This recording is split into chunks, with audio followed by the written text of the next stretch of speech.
અરવલ્લીના મોડાસામાં એસઓજીએ ટ્રકમાંથી લાખોની કિંમતનો ગાંજો ઝડપ્યો છે।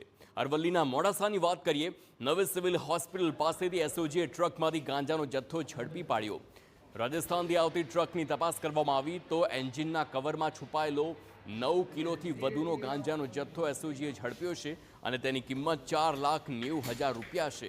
હાલ એસઓજીએ ગાંજો લાવનાર અને મંગાવનાર 2 શખ્સની ધરપકડ કરી છે। ગાંજો આપનાર શખ્સને પકડવા તજવીજ હાથ ધરી છે।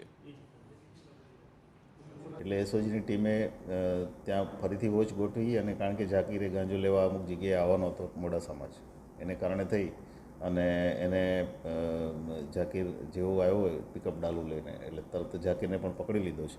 બંને આરોપી અમારી પાસે છે। ઝાકીર મુલતાની 45 વર્ષ ઉંમર છે અને રાણા સૈયદનો વતની છે અને ઇરફાન જે છે એ ડ્રાઈવર છે।